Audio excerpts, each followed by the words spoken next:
Taarifa mara baada ya rais wa TFF Wallace Karia kuweza kuruhusu kinachoendelea kuhusu fomu ambazo zinaweza zikagombewa tena kwa mara nyingine kabisa kuweza kuwania urais katika nchi ya Tanzania katika ligi yetu ya NBC, na ikiwa ni wazi kabisa taarifa ambayo imewafanya watu wengi sana kuweza kuingiwa na hofu sana mara baada ya hichi kinachoendelea na kuona kabisa kwamba yale yaliyokuwa yanaendelea basi ndo yanaanza kutokea, yani ule mgomo wa klabu ya Yanga. Na hii imekuwa ni sababu kubwa ambayo yani kesho na kesho kutwa ikaonekana kabisa kwamba maisha yameendelea. Basi ni lazima tukae na kuamini kabisa kwamba klabu ya Yanga ndo yote imeweza kuhusika kumngoa rais Wallace Karia. Kumekuwa na tetesi kuhusu Ali Mayai kuweza kuchukua fomu ama kugombea na kuweza kuchukua nafasi ya urais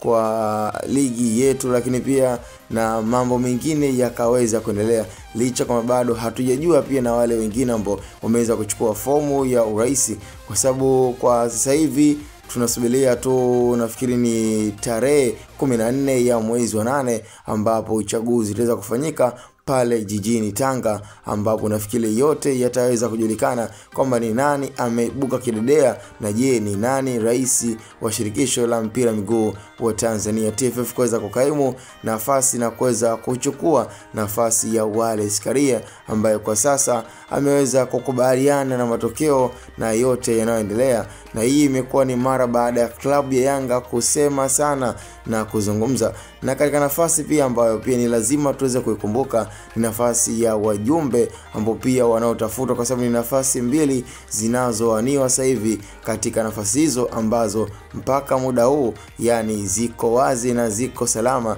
na ni fomu ambazo mpaka pia muda huu ziko wazi. Kwa hiyo kwa rais Wallace Karia hakuna ambaye alifikiria na kudhani kwamba inaweza ikawa ni rahisi sana kwa Wallace Karia kuweza kujihudhuru ama kuweza kutafuta chokochoko ili mradi kuachia genge la mpira ambao wao walivyokuwa wanataka. Na yote lawama hizi zote zitakuja, zitafika, ni lazima zitaenda kwa klabu ya Yanga ambayo tayari ilikuwa imeshahitaji na kutaka mwamba ajiuzuru ndipo waendelee na michuano ama pia ongezeko la ligi yetu iendelee kama kawaida. Kwa nafikiri ni swala ambalo limeweza kuonekana kabisa kwamba Yanga kitendo cha kutikisa basi wameweza kufanikiwa. Sasa je, kwa rais ambaye hatujajua ama pia dalili za rais gani ambaye anaweza akawepo na akachukua fomu kuweza kuchukua nafasi ya Wallace Karia?